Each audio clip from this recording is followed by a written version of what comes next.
অরুণিকার জন্য একটা দোলনা তৈরি করেছিলেন অরুণিকার বাবা জুবাইর চৌধুরী। আহনাফও সেই দোলনার স্ক্রু খুলে ফেলেছিল, আর কাউকে জানায়ওনি। তারপর যখন অরুণিকাকে সেখানে শুয়ে দেওয়া হলো, এর কিছুক্ষণ পরেই দোলনাটা খুলে নিচে পড়ে গেল। ভাগ্যিস দোলনার নিচেও একটা স্ট্যান্ড ছিল, যেখানে একটা বেড বসানো ছিল। অরুণিকা সেই বেডের উপর পড়ায় ব্যথা পায়নি, কিন্তু ভয় পেয়ে অনেক কান্নাকাটি করেছিল। বাসায় সবাই তার কান্না দেখে বুঝতেই পারছিল না সে ব্যথা পেয়েছে নাকি ভয় পেয়েছে। এরপর ডাক্তার দেখে যাওয়ার পর সবাই নিশ্চিন্ত হলো। আর তারপর দোলনার স্ক্রু নেই দেখে আনিস চৌধুরী আহনাফকে সবার সামনে বকা দিলেন। এরপর থেকে সে অরুণিকাকে পছন্দ করে না। আর অরুণিকাকে অপছন্দ করার আরেকটা বিশেষ কারণ আছে। অরুণিকা আহনাফের হাত ছেড়ে দিতে আহনাফ অতীতের স্মৃতি থেকে বেরিয়ে এলো। এরপর মাওসিয়াতের বাসায় ঢুকতেই মাওসিয়াত ওদের ড্রয়িং রুমে বসালো। সায়ন্তনীর বাসার সামনে দাঁড়িয়ে আছে আরাফ। সায়ন্তনীর ভাই সায়ান দোকান থেকে সকালের নাস্তা কিনে বাসায় ফিরে আরাফকে দরজার সামনে দাঁড়িয়ে থাকতে দেখে আচমকা তাকে জড়িয়ে ধরল। আরাফ ঘটনার আকস্মিকতায় হতভম্ব হয়ে গেল। সায়ান চেঁচিয়ে মাকে ডেকে বলে, আম্মা, দেখো না কে এসেছে। তারপর আরাফকে উদ্দেশ্য করে বলল, আসো না ভাইজান, ভেতরে আসো। সায়ন্তনীর মা ঘর থেকে বেরিয়ে এলেন। আরাফকে দেখে তার চোখের পানি উপচে পড়ল। তিনি ভেতর থেকে একটা চাটাই এনে মাটিতে বিছিয়ে একটা ময়লা ওড়না দিয়ে তা মুছে দিতে লাগলেন। আরাফ তাকে থামিয়ে বলল, আন্টি, আমি সায়ন্তের সাথে দেখা করতে এসেছি। সায়ন্তনীর নাম শুনে তার মায়ের চোখ বেয়ে অশ্রু গড়িয়ে পড়ল। তিনি আরাফের হাত ধরে বললেন, আমি কত খুঁজেছি জানো বাবা, ছোটবাবু কোথায়? ও আসেনি? কথাটা বলে সায়ন্তনীর মা এদিক ওদিক তাকাতে লাগলো। আরাফ ভ্রুকুচকে বলল, ছোট বাবু। সায়ান বলল, ইমন ভাইজান, উনি আসবে না? আপা বলল ভাইজান দেশের বাড়ি গেছে, এখনো কি আসেনি? আরাফ কোনো উত্তর দিতে পারল না। সায়ন্তনীর মা বললেন, বাবুর কথা মেয়েটা সারাদিন বলে। হায় রে আমার মেয়েটা, আল্লাহ আমাদের এত কষ্ট দেখাচ্ছেন কেন? কথাটা বলতে বলতেই তিনি কেঁদে দিলেন। সায়ান বলল, ভাইজান, হাপা অনেক অসুস্থ। ডাক্তারবাবু বলেছেন হাপা আর ভালো হবে না। তুমি তো ডাক্তারই পড়ছো, তাই তোমার কলেজের ওখানে গিয়ে তোমাকে অনেক খুঁজেছি। আপার দোকানেও আসো না এখন। গেল 1 সপ্তাহ ধরে আপা দোকানেও যায়নি, আমিই বসেছিলাম, কিন্তু তোমাদের কাউকে দেখিনি। ইমন ভাইজান দেশের বাড়ি থেকে কবে আসবে? আপা ভাইজানকে দেখলে অনেক খুশি হতো। আরাফের গলায় কথা আটকে গেছে। সে কাঁপা কণ্ঠে বলল, কি হয়েছে সায়ন্তের? ডাক্তারবাবু বলল ক্যান্সার হয়েছে। এই রোগ নাকি ঠিক হয় না, অনেক টাকা লাগে। আরাফ আর শব্দ করতে পারল না। এবার সায়ন্তনীর মা কাঁদতে কাঁদতে বলেন, বাবা, একটা টাকাও কেউ দেয় না। যাদের বাসায় ঝির কাজ করি তাদের অনেক টাকা আছে, তবুও দেয় না। আমার মেয়েটা কি বাঁচবে না বাবা? আরাফ বলল। ও কোথায়? সায়ান বলল। আপা ঘরেই আছে, যাও। সায়ান তার হাত ধরে তাকে ভেতরে নিয়ে গেল। আরাফ সায়ন্তনীকে দেখে চলার শক্তি হারিয়ে ফেলেছে। সায়ন্তনী পাশ ফিরে আরাফকে দেখে মলিন হাসল। আরাফ সায়ন্তনীর পাশে এসে বসে। সায়ন্তনী ক্ষীণ কণ্ঠে বলে, কেমন আছো আরাফ? আরাফ কোনো উত্তর দিল না। সে এখনো সায়ন্তনীর দিকে তাকিয়ে আছে। তার সবকিছু খারাপ স্বপ্নের মতো মনে হচ্ছে। সায়ন্তনী মাথা তুলে বলল, আমি তো ভেবেছি কেউই আসবে না, আর তোমরা ছাড়া আমার কোনো ভালো বন্ধুও হয়নি। এখন তোমাদের হারিয়ে ফেলেছি। আরাফ সায়ন্তনীর হাত ধরতে গিয়েও ধরল না।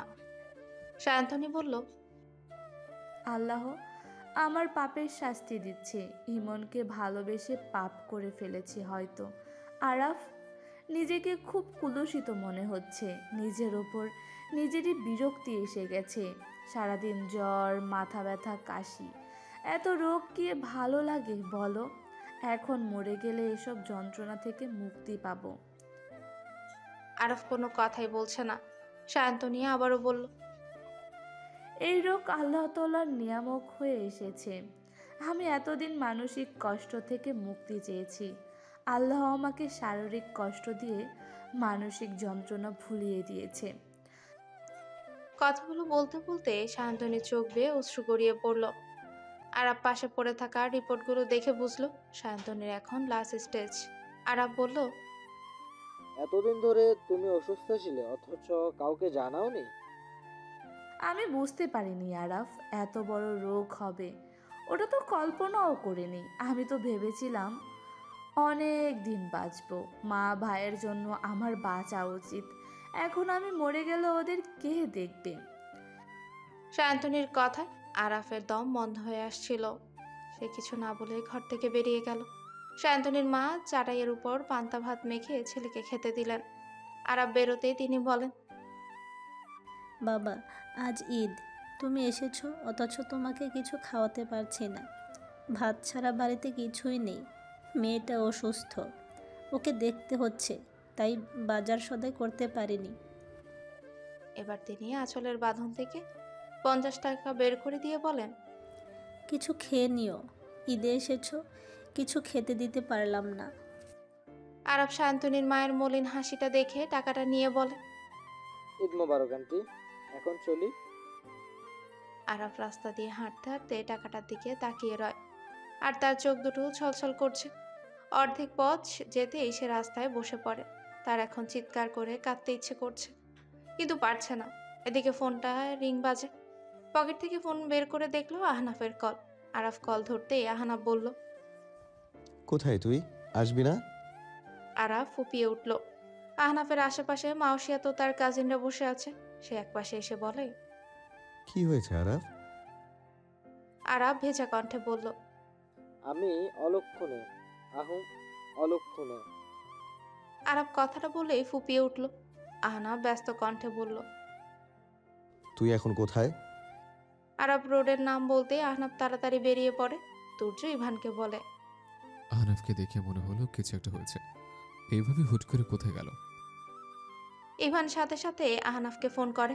আহনাফ ফোন ধরতে ইভান বলল, কোথায় যাচ্ছিস? আহনাফ বলল, আমি তোদের পরে বলবো, আমি এখন রাখছি। আহনাফ রিকশায় উঠে আরাফের বলা জায়গায় চলে গেল। কাছাকাছি আসতে রাস্তায় আরাফকে বসা দেখে আহনাফ ভয় পেয়ে গেল। রিকশা থেকে নেমে ভাড়া মিটিয়ে দৌড়ে আরাফের কাছে গেল। আরাফ আহনাফকে দেখেই তাকে জড়িয়ে ধরে কেঁদে দিল। আহনাফ তার পিঠে হাত বুলিয়ে তাকে সান্ত্বনা দিতে দিতে বলল, কি হয়েছে বল, এভাবে কাঁদছিস কেন? আরাফ, কি হয়েছে ভাই, বল না। আরাফ আহনাফের হাত ধরে বলে, মামা ঠিকই বলেছিল, আমি অলক্ষণে। হঠাৎ তোর মামার কথা কেন বলছিস? জন্মের 3 বছর পর মাকে হারিয়ে ফেললাম। এরপর রুহানি, এরপর বাবা, আমার সম্পূর্ণ পরিবার, এখন সায়ন্তীও। এভাবে কেউ সব হারায়? একটা মানুষই কেন সব কিছু হারাবে? এর জন্য কি কিছুই বাকি থাকা উচিত নয়? সায়ন্তীর কি হয়েছে? ক্যান্সার। আহনাফ মাথায় হাত দিয়ে কিছুক্ষণ চুপচাপ বসে রইল। তারপর আরাফকে উঠিয়ে বাসায় নিয়ে গেল। তুর্য ফোন দিতে আহনাফ বলল, আরাফের শরীর ভালো না, আমি ওর সাথে আছি। তুর্য বলল, কিছু একটা তো হয়েছে, বল কি হয়েছে? আরাফ সায়ন্তীর বাড়িতে গিয়েছিল, ওখানে গিয়ে জানলো ও অসুস্থ, ও ক্যান্সারের লাস্ট স্টেজে। তুর্য অবাক হয়ে বলল, কি বলছিস এসব? 1 মাস আগে তো ঠিক ছিল। ঠিক ছিল না, ঠিক থাকার চেষ্টা করতো, টাকার জন্য ডাক্তার দেখায়নি। মেয়েটা কি পাগল? এটা কোনো কথা? কি বলবো আর ভাই, এখন ওর চিকিৎসার জন্য টাকা লাগবে। আরাফ ওর সিনিয়রকে ফোন দিল একটু আগে, বিকেলে সায়ন্তীকে নিয়ে যেতে বলেছে, তারপর ট্রিটমেন্ট শুরু করবে। ইভান তুর্যকে জিজ্ঞেস করলো, কি হয়েছে? কার কথা বলছিস? তুর্য কল কেটে রাগী কণ্ঠে বলে, তুই তোর কথাই বলিস না। মাওসিয়াত বলল, কি হয়েছে তুর্য? সায়ন্তনীর ক্যান্সারের লাস্ট স্টেজ চলছে, অথচ আমরা কেউই জানি না। ইমন কথাটা শুনে বসা থেকে উঠে দাঁড়ালো। মাওসিয়াত স্তব্ধ হয়ে দাঁড়িয়ে রইল। তাহমিদ বলল, আমাদের এখন ওখানে যাওয়া উচিত। সবাই চলে যাওয়ার পর মাওসিয়াতের মা এসে বলে, মাওসিয়াত তার মাকে সবটা খুলে বলতে তিনি মাওসিয়াতকে সায়ন্তনীর বাসায় যেতে বলেন। মির্জা বাড়িতে বড় বড় ইনভেস্টর আর ব্যবসায়ীদের ভিড়। মির্জা গ্রুপের এমডি সাহিল মির্জা ব্যবসায়ীদের সাথে কুশলাদি বিনিময় করছে। সাইল মির্জার বাবা শাহেদ মির্জা গ্রুপের চেয়ারম্যান। তিনি সোফায় বসে ব্যবসায়িক আলাপ আলোচনা করছেন। তখনই সিঁড়ি দিয়ে হনহনিয়ে নেমে পড়ল তার কনিষ্ঠ কন্যা সানায়া মির্জা। মেয়েকে বের হতে দেখে তিনি বলেন, এই অসময়ে কোথায় যাচ্ছ? সানায়া বুকে হাত গুজে ক্ষুব্ধ কণ্ঠে বলে, আমি বাসায় কখন আসছি কখন যাচ্ছি এ বিষয়ে আপনি কবে থেকে প্রশ্ন করা শুরু করেছেন? শাহেদ মির্জা তার পাশে থাকা অতিথির দিকে এক নজর তাকিয়ে সোফা ছেড়ে উঠে দাঁড়ালেন। বাবাকে উঠতে দেখে সাইল অতিথিদের একপাশে বসতে বলে বাবার সামনে এসে দাঁড়ালো। সানায়া দীর্ঘশ্বাস ফেলে চলে যেতে নিবে, তখন সাহিল তাকে বলে, তুই বাবাকে কি বলছিস?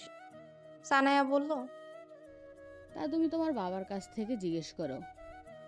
কথা বলেই ভাইয়ের হাত ছাড়িয়ে সানায়া ঘর থেকে বেরিয়ে পড়ে। সাইল সানায়াকে থামাতে যাবে, তখনই একজন ইনভেস্টর তার সামনে এসে বলে, কি অবস্থা শাহেদ সাহেব? শাহেদ মির্জা বলেন, জি ভালো।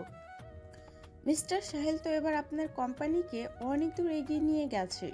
এবার সেরা কোম্পানিগুলোর তালিকায় মির্জা গ্রুপের নাম প্রথমে। সাহিল কথাটা শুনে হাসে।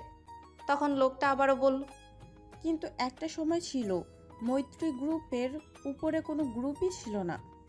শাহেদ মির্জা কথাটা শুনে অন্য প্রসঙ্গ তুলে বলেন, ওহ, আপনি 5-9 প্রজেক্টের কাজটা দেখবেন না?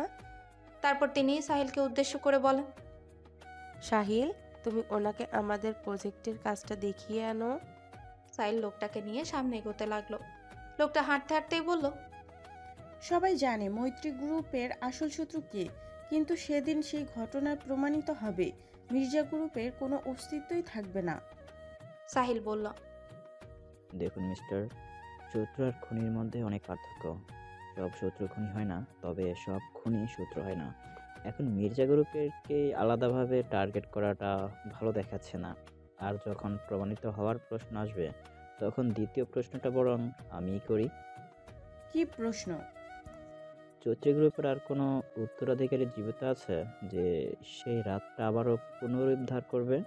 সে রাত এখন ইতিহাস হয়ে গেছে, আর ইতিহাস সাসপেন্সে থাকাই ভালো। এদিকে সানায়া গাড়ি নিয়ে তার বান্ধবী রাহির বাসায় চলে এলো। রাহি সানায়াকে দেখে বলে, এভাবে চলে এলি যে? ঈদের জামাটো পরলি না? সানায়া চেঁচিয়ে বলল, আমার জন্য কোনো ঈদ আসেনি।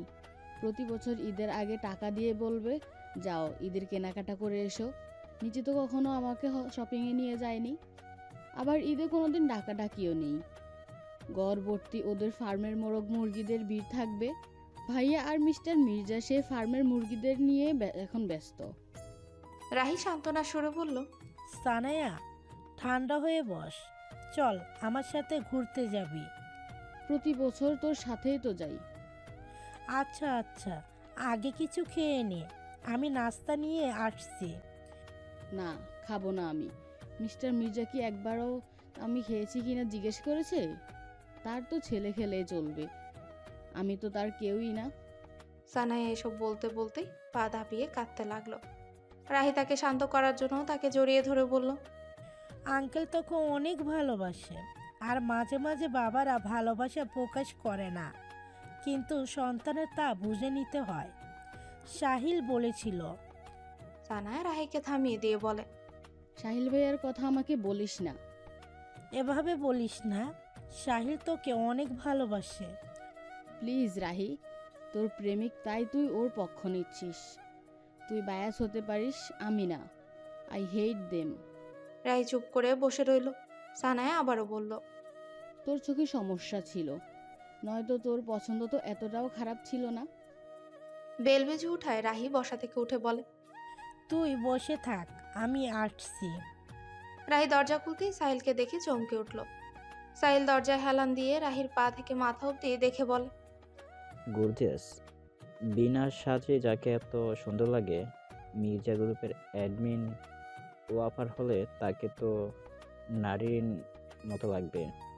রাহি কোনো উত্তর না দিয়ে সাহিলকে বাসায় ঢোকার জন্য দরজা ছেড়ে দাঁড়ালো। সাহিল ঘরে ঢুকতেই বলল, সানায়া এখানে এসেছে তাই না? আঙ্কেল আন্টি কোথায়? বাহিরে গেছে চাচাদের সাথে, মা রান্নাঘরে আছেন, নাস্তা বানাচ্ছে। দাদি কোথায়? তোমার অপেক্ষায় বসে আছে। সাহিল দাদির ঘরে চলে গেল। দাদির পাশে বসে গল্প জুড়ে দিল। সানায়া ভাইয়ের কণ্ঠ শুনে বিড়বিড় করে বলল, উফ, মিস্টার মির্জার ফ্রি বডিগার্ড এখানেও চলে এসেছে। রাহি রুমে ঢোকার আগে সানায়া দরজা আটকে রাহির বিছানায় শুয়ে পড়ে। রাহি আর সানায়া ছোটবেলায় বান্ধবী, আর সাহিল সানোয়ার বড় ভাই। সাহিল, সাবা আর সানায়া শাহেদ মির্জার 3 সন্তান। তাদের মা মিসেস মির্জার স্বামীর সাথে কোনো সম্পর্ক নেই, তবে তিনি একই বাসায় থাকেন। পারিবারিক সম্মান রক্ষার্থে তারা তালাক নেননি। মূলত সমস্যাটা মিস্টার শাহেদেরই ছিল। তিনি পরকীয়ায় জড়িয়ে পড়েছিলেন, তবে এখন আর সেই সম্পর্ক নেই। এরপর থেকে সাবা আর সানায়া বাবাকে খুব অপছন্দ করেন। তবে সাহিল খুবই বাবা মা ভক্ত। তার বাবা তার মানসিক শক্তি আর মা তার দুর্বলতা।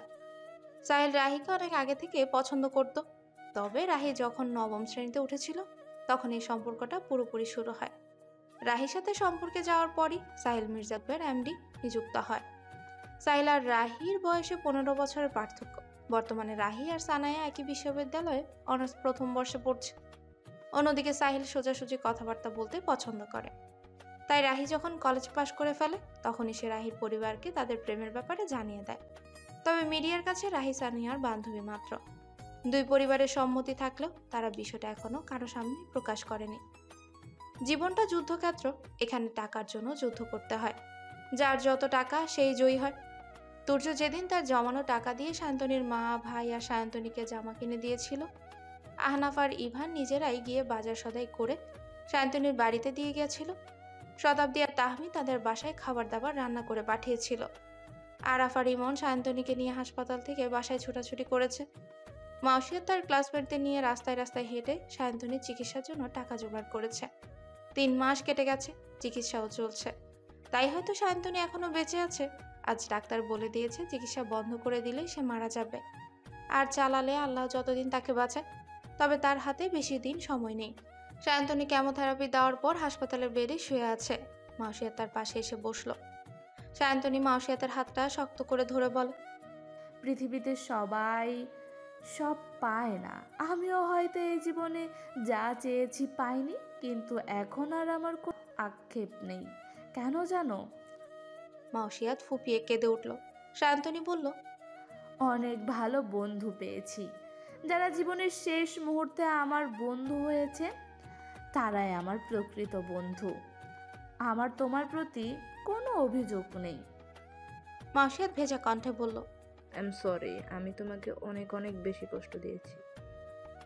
ওসব আগের কথা, আমি সব ভুলে গেছি। এখন এতটুকু জানি, আমার ভাই একটা বোনের পরিবর্তে 3টা বোন পেয়েছে। আমার মা একটা মেয়ের পরিবর্তে 3টা মেয়ে আর 6টা ছেলে পেয়েছে। আমার মা আর ভাইকে তোমরা দেখবে তো? মাউসিয়াত মাথা নেড়ে বলল, হ্যাঁ। এদিকে আরাফ শুকনো মুখে হাসপাতালে বসে আছে। অনেক দিন সে নিজের দিকে তাকায়নি। তুর্য তার পাশে বসে তার দিকে তাকিয়ে আছে। বুদ্ধি হওয়ার পর থেকে সে আরাফকে এতটা বিধ্বস্ত কখনোই দেখেনি। তুর্য আরাফের কাঁধে হাত রাখতে আরাফের বুক ছিঁড়ে দীর্ঘশ্বাস বেরিয়ে এলো।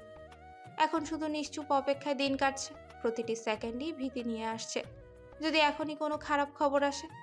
অন্যদিকে তাহমিদ এখন ক্রাচের উপর ভার দিয়ে দাঁড়াতে পারে, কিন্তু ক্রাচ ছাড়া হাঁটতে পারে না। ক্রাচের সাহায্যে হুইল চেয়ারে বসতে পারে, তাই এখন আর কারো সাহায্যের প্রয়োজন হয় না। থেরাপি দেওয়াতে অনেক লাভ হয়েছে। ডাক্তার জানিয়েছে আরো 2-1 মাস পর পুরোপুরি হাঁটতে পারবে। শুধু নিয়মিত ওষুধটাই খেতে হবে। রাত 2টো। ইমন জায়নামাজে বসে কাঁদছে। ইভান মেঝেতে বসে আছে, আর তাহমিদ তাদের পাশে বসে রইল।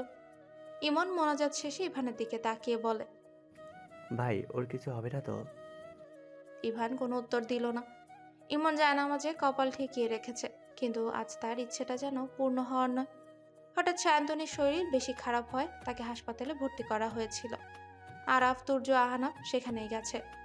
রাত 2:30টায় আহনাফ বাসায় ফোন দিল। ইমন ফোনের শব্দ শুনে সব বুঝে গেল। সে জায়নামাজে বসে কেঁদে দিল। ইভান কাপা হাতে ফোনটা হাতে নিয়ে তাহমিদের দিকে এগোলো। তাহমিদ রিসিভ করতে আহনাফ বলল, সায়ন্তী আর নেই। তাহমিদ, আমরা আরাফকে সামলাতে পারছি না। ও এভাবে কাঁদছে কেন ভাই? কি করব এখন? তাহমিদ দীর্ঘশ্বাস ছাড়লো আর বলল, ওকে হাসপাতাল থেকে কখন আনবি? একটু পর। এখানেই দাফন করাবে, ফজরের নামাজের পর। আমরা আসছি। ফোন রেখেই তাহমিদ বলল। সায়ন্তীকে ফজরের নামাজের পর দাফন করবে। তাহমিদ শতাব্দীকে মেসেজ দিয়ে অরুণিকাকে ঘুম থেকে উঠালো। তারপর সবাই সায়ন্তনীদের বাড়িতে গেল। আশেপাশে অনেক মহিলা এসে ভিড় জমিয়েছে। মাউসিয়া জানার পর সায়ন্তনীদের বাসায় আসার জন্য অনেক কান্নাকাটি করেছিল। শেষমেশ মাউসিয়াদার মা তার সাথে এলেন। সায়ন্তনীকে বাড়িতে ঢুকানো হলো। আরাফ একপাশে বসে কাঁদছে। আহনাব তার পাশে বসেই সে কাঁদো কাঁদো কণ্ঠে বলে, আমি ওকে বলতেই পারলাম না যে আমার ওকে ভালো লাগে। আমি ওকে আমার অনুভূতি